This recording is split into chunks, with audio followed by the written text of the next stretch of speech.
back, friends, to the Nature Wanderer podcast. I'm your host, Paul, and we are going to talk today about winter. I used to love winter when I was younger. I used to play in the snow all the time, went snowshoeing, cross-country skiing, enjoyed being outside even with the cold. I was able to bundle up. See, in Western New York here, we get a lot of snow. Everyone always thinks of Buffalo as the snow capital of the world, and it really isn't, but we get a bad reputation just because of the few snowstorms that come off of the lake. And I just got inside from clearing snow. I don't do as much as I used to. You see, we have a 400-foot-long driveway, and I used to plow it with my plow truck every single winter. Would get it stuck once in a while. Not a biggie. I would always manage to get it unstuck. But it was downsized a couple years ago. I decided to get rid of the gas-guzzling beast. I couldn't see keeping a plow truck year-round, driving it around, eating up all that gas, not just because of the expense, but mostly because of the environmental reasons. So I got rid of that. I now have a plug-in hybrid vehicle. My wife also has a plug-in hybrid vehicle, so we're doing good for the environment. But I hung on to the plow truck just to keep the driveway clear, and all of a sudden, it started costing me money in repairs. Yeah, it started breaking down. It was doing what any old truck will do, where it just sucks the money out of you because it had things going wrong constantly. So this past summer, I made the big decision, let's get rid of the plow truck. What I didn't figure is, what am I going to do about the driveway? Well, I figured that out. 400 feet is a little bit too much for my tiny little battery-operated snowblower. I looked into snowblowers and finally just hired a guy to plow the driveway. But that still left me with a little bit of cleanup. I have to snow blow the walkway in front of the house.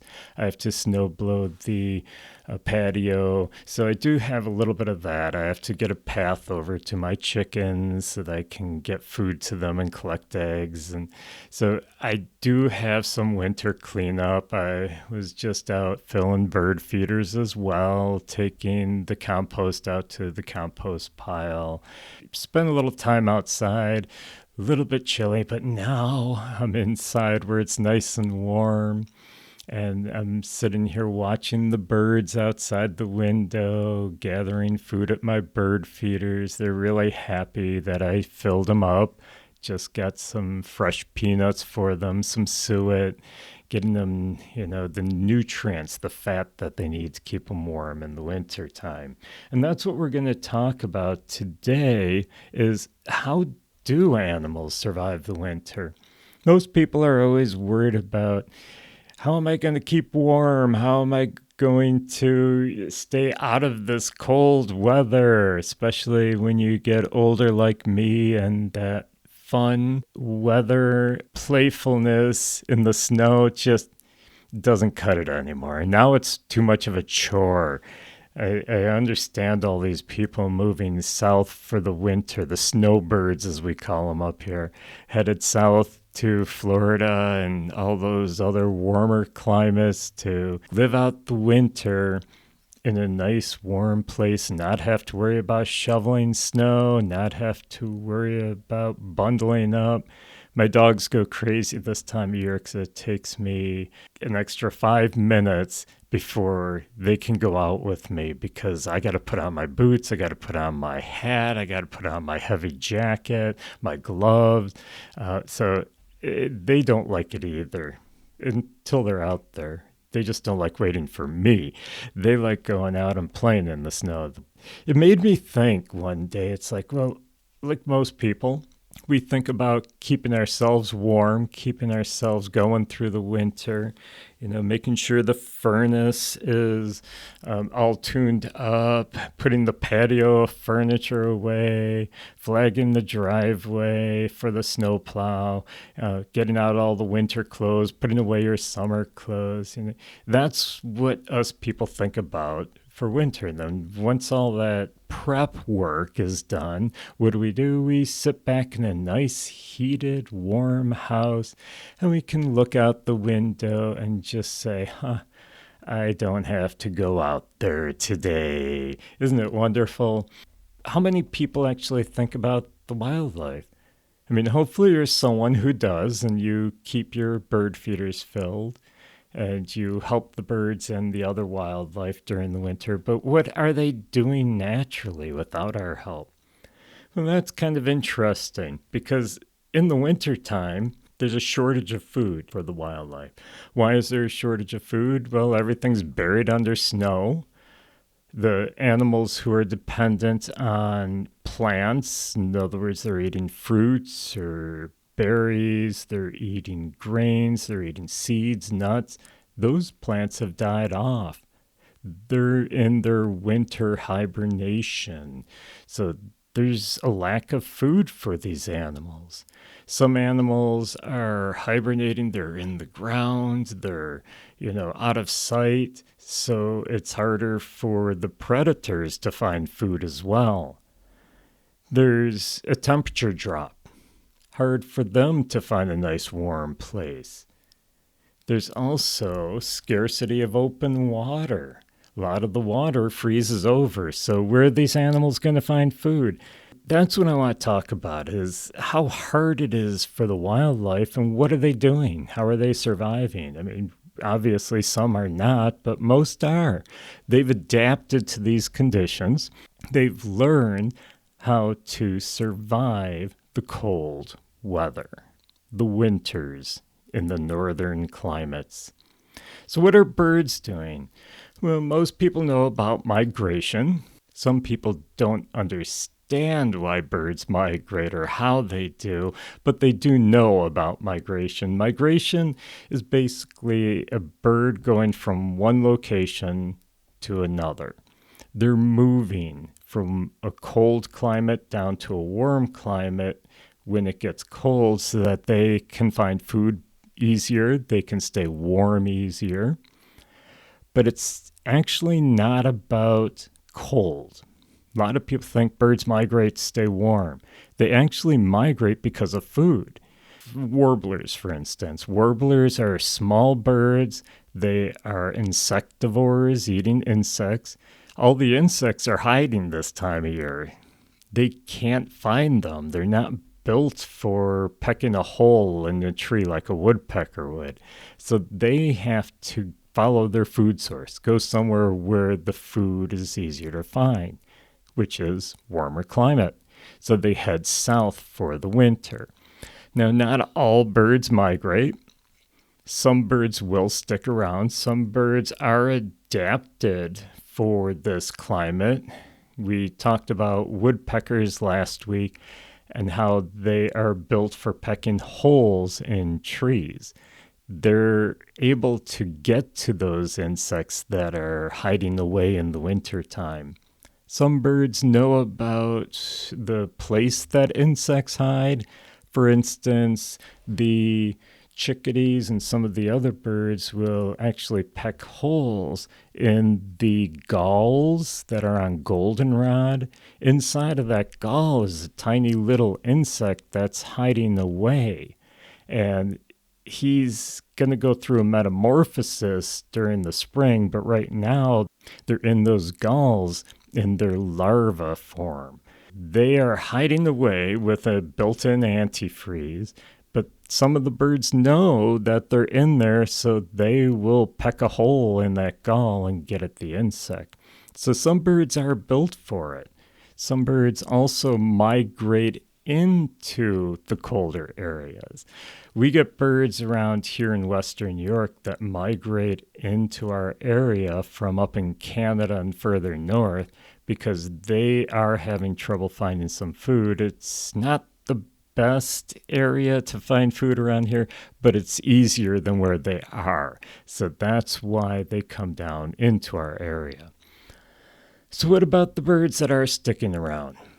I mean, they are able to find enough food, especially if they come to my house with all my bird feeders. I got plenty of food for them here. I always make sure they are filled in the wintertime for them. And right now I'm seeing probably about 10, 15 birds hanging around my bird feeders. But what about the ones who are not coming to the bird feeders? They don't have bird feeders around. They're finding their food naturally in the wild. They are adapted for it. They will either, like the woodpecker, be able to peck holes, get at the insects that they're after, which woodpeckers are one of the few insectivores who does stick around in the winter because they're built for getting at the insects. Some of the other birds are finding food in other places. They are finding the seeds, the grains out in the dead grasses in the fields, in the trees. Some of the nuts that are still on the ground are still hanging on to the branches in the trees. So they, even though there's less food, some of them are able to find it. And besides that, they gain weight in the fall. Birds that know they're going to stick around will actually put on weight so that they can handle the colder weather. It keeps them warm. They have an extra layer of fat. And they can go a day without eating if they need to for lack of finding food. Now, you do get birds that also will handle the weather, the cold weather, by grouping together. Birds who are normally semi-solitary, like crows and ravens and other corvids, as we call them, the corvid family.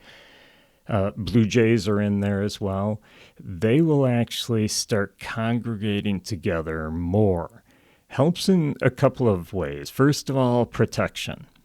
You don't have all the leaves on the trees, on the bushes. It's harder to hide away from danger. So if you travel in a large group, then the predators are gonna think twice before they attack you. You've got a lot of friends around to protect you.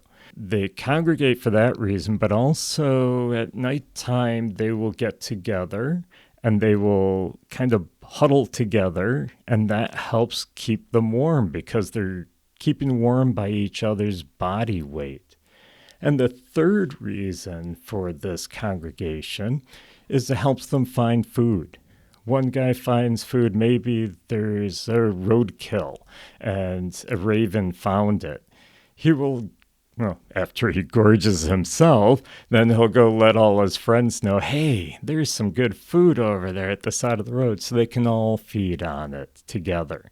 So it helps them in those three ways by congregating together. And the birds that do that are the corvids, like ravens, crows, blue jays, the chickadees, nuthatches. And speaking of chickadees, they also have another mechanism that helps them through the cold, long nights. They do a thing we call torpor. Torpor is basically controlled hypothermia. So they will lower their body temperatures and just slow their system down so that they can withstand a tough night. If there's a snowstorm that comes through, they'll hunker up into a tree, just sit there, try and stay out of the wind, and they go into this torpor stage that allows them to conserve their energy. And a lot of birds will do that, where they'll slow their metabolism. They don't fly around as much, they're not as active, and that allows them to conserve the energy so that they don't have to go out and waste it, because if they waste that energy, they have to get it back by eating more food. And like I said, there's a lack of food out there this time of year. Some birds will also cache their food, like chickadees again, and ravens do this too, where they will hide their food somewhere in a crevice in a tree, maybe bury it in a shallow grave in the ground, and they'll come back and get it later when it is a tough time finding food. And have you ever seen a bird in the winter? They look really huge and fat. Now, yes, I did say they do put on some fat in the fall.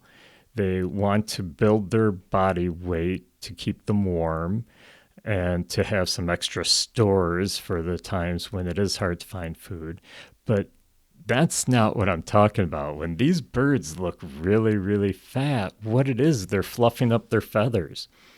Feathers are actually better insulation than fur.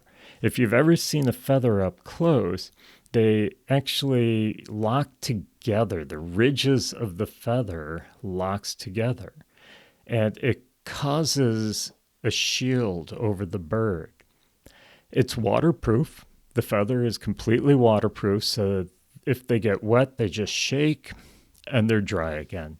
So they don't have to worry about getting wet and then freezing. Also, these feathers, when they fluff them up, they're getting layers of air between the feathers and between the body and the feathers. This layer of air actually acts as another layer of insulation. It keeps them warm. So all of these things allow them to stay warm and get through the winter. What about the mammals? I mean, the mammals aren't like the birds where they can't fly, so they don't have the capability of doing a long distance migration. Some mammals will do short distance migrations. They'll go a little bit south, but most of them, they just figure they're where they are. So what are they doing to stay warm? Well, some do head a little bit south. They do that short migration. Others will just slow their metabolism down. They conserve energy. Now, the masters of these animals who conserve a lot of energy are the ones that do hibernation. Hibernation is a state where an animal, a mammal usually, but reptiles do it as well, the mammals will slow their system way down.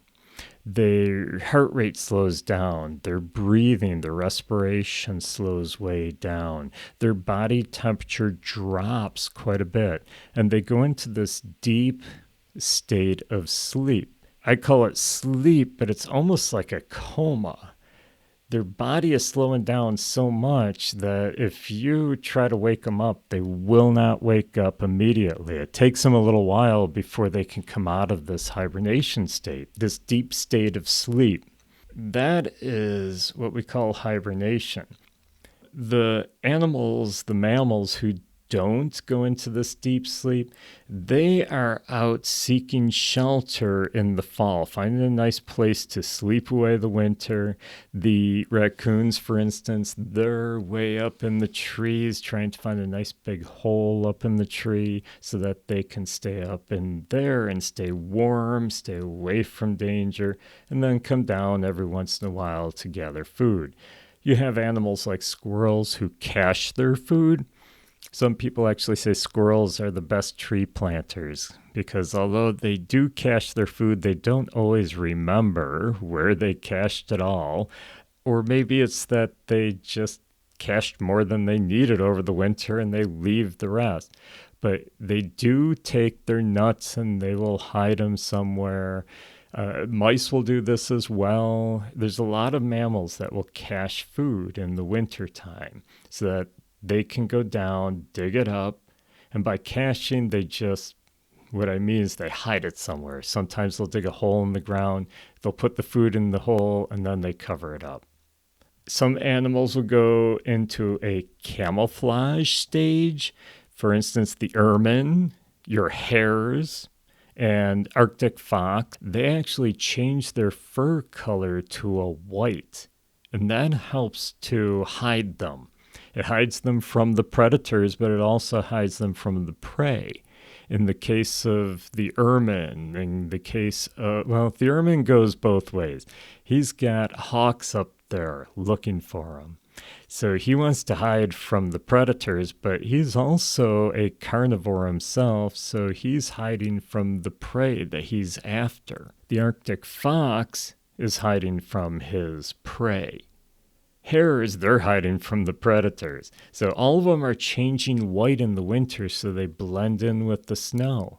They are trying to hide from the predators or prey. And you do have some birds that do this as well. I actually saw a ptarmigan not too long ago when I was out west. They changed their feathers to white in the wintertime so that they can hide from danger as well. Now, another thing about mammals and staying warm in the wintertime is many of them will change their fur. And what I mean by that is they will either get thicker fur or sometimes they change the way their fur is. For instance, deer, their fur is hollow in the wintertime. So they shed their summer, not completely, but they shed their summer pelt and they end up growing this hair that's hollow. Why hollow? Well, once again, air acts as insulation. If you have hollow hair, it's better insulation. Polar bears actually have hollow hair, which is why when you see them in the summertime in the zoo, they get wet. That water gets inside the hair and the sunlight hits it, it turns moldy. So the bear are actually looking moldy. That's because they have this hollow fur. The thicker fur actually helps keep them warm. It's extra insulation. Anyone who owns a dog knows springtime when they're getting rid of that thicker fur. Your vacuum cleaner's working overtime. The other neat tool about many mammals, especially in the canine and feline family, that helps them keep warm in the winter is their tail. Think about what part of the body doesn't have fur on it on these animals. The nose.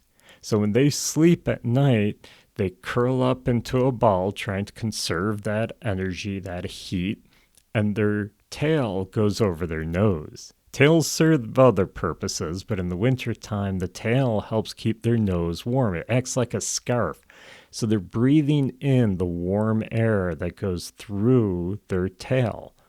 So let's talk about reptiles and amphibians. These guys are what we call cold-blooded animals. They're ectothermic versus endothermic, which is what people are. We are warm-blooded. We have an internal furnace that keeps us warm. The reptiles and amphibians are cold-blooded animals. So they get their heat from their surroundings. Whatever the temperature is outside, that's their body temperature. So in the wintertime, these animals could actually freeze to death. Many of them find a place to get away from the cold. Snakes, for instance, they go into what we call brumation. It's kind of like a hibernation, where they slow down their metabolism tremendously to help conserve the heat, conserve the energy. And they also go into what we call a hibernaculum, which is a hole in the ground, and they're not really built for building holes, digging holes. What they do is they'll find a groundhog hole and they'll go into that or some other hole they found in the ground. And it's not just one. Snakes usually like being solitary, but in the wintertime, you'll find dozens of snakes in one hibernaculum conserving each other's heat. They're snuggling up together to stay nice and warm.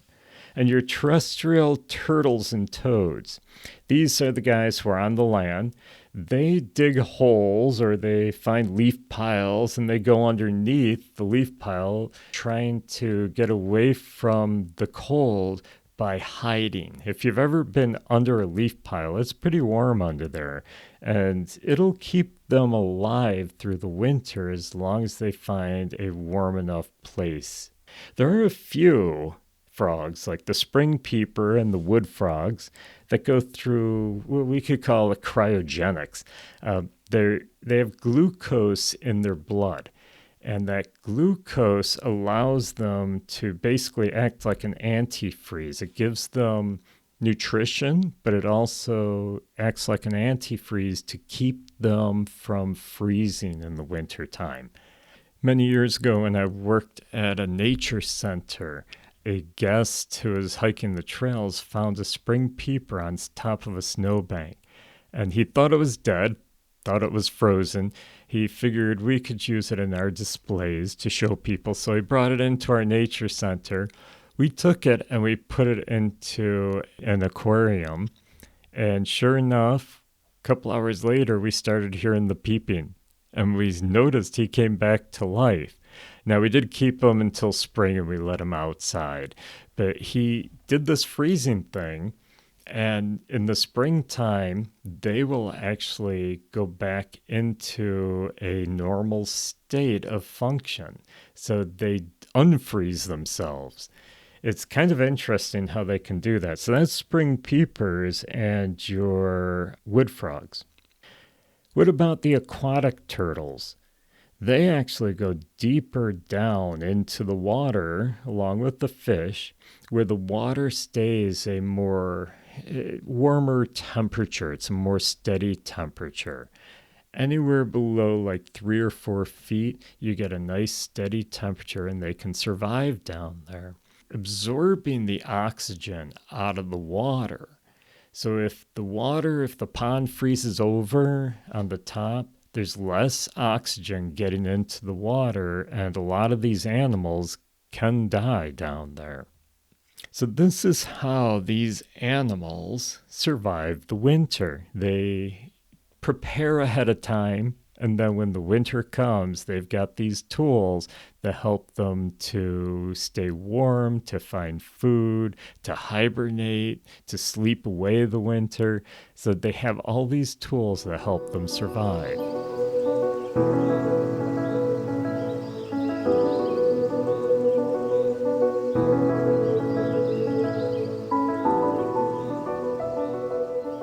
Here's some fun facts about winter. Did you know that on Uranus, winter lasts 21 years? I guess we should be thankful here on planet Earth that it usually doesn't last more than 6 months. 21 years of winter. I'd have to find a good place to hibernate or to migrate to every 21 years. Did you know that snowflakes, when they're coming down from the clouds, they travel at a speed of between 1 to 6 feet per second? It can actually take up to 2 hours for a snowflake to fall from the clouds and hit the ground. 2 hours, that's a long time. A little moisture can make a lot of snow. Snow is actually made up of about 90% air when it's on the ground, which is why when you walk on it, it packs down so much. So a little bit of moisture, a little bit of rain would turn into a lot of snow. Earth is the closest to the sun in wintertime. You would think it would be the opposite because it's so cold. Yet in the rotation of the Earth going around the sun, we are actually closest in the wintertime. So then why do we have it so cold here in the northern hemisphere? Now it is the opposite in the southern hemisphere, but in the northern hemisphere, it gets so cold because of the tilt of the Earth's axis away from the sun. So that's why we get winter, even though we're the closest to the sun. Did you know that red squirrels dry out mushrooms in the fall? And they use that as winter food. You could almost call it mushroom jerky. Snow is technically colorless. I know looking out my window, it certainly looks white to me, but it can be all different colors. You can have white snow, blue snow, green snow, all these other colors.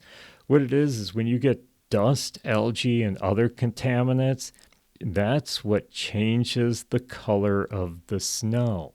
But technically, it's colorless.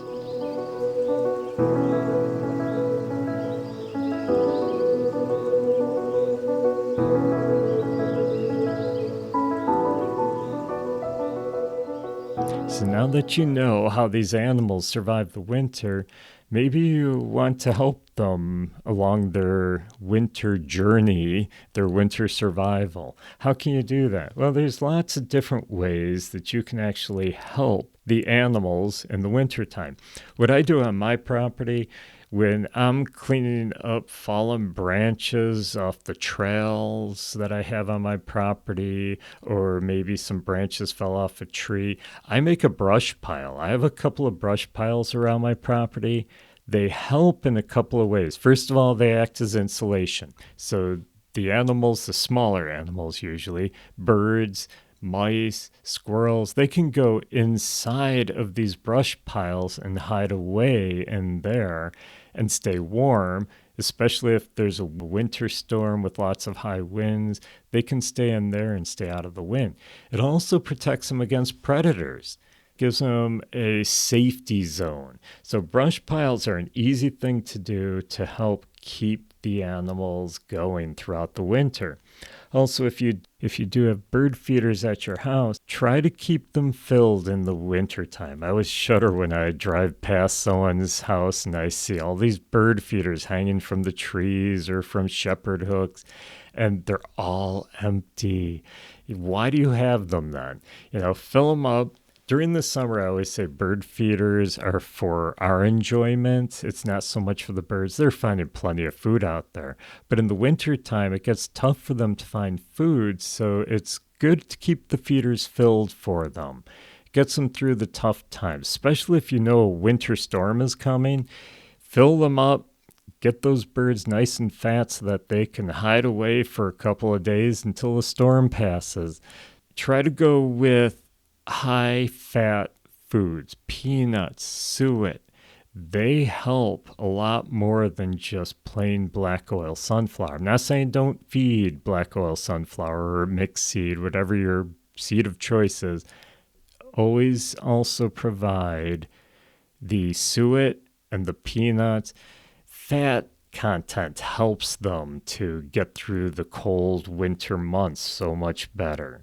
And if you do have an opportunity to provide some fresh running water, if you have a bird bath, put one of those heaters in it that are made for the bird bath that keeps the water from freezing. I have a large pond that usually part of it stays open for at least half the winter, and they can get some fresh water from there. So try to provide some fresh water for them as well. Another thing you can do for the mammals is you can plant bushes or trees that have berries on them. Apples, if you have an apple tree, let the apples fall to the ground. Don't clean them up in the fall. Let them sit there through the winter, and the deer and some of the other animals will find them, and that'll allow them to have food throughout the winter. It looks like we've come to the end of the podcast for today. I hope you enjoyed learning about the wildlife and how they handle these cold winters. If you enjoy wandering through nature with me, please help me out by subscribing to the podcast or simply write a review. It doesn't take very long. Click those 5 stars. Hoping you give me 5 stars, but click those reviews, subscribe to the podcast. We're going to have a new episode every week. Download them. Also, be sure to let your friends know about the podcast and how they too can wander through nature with us.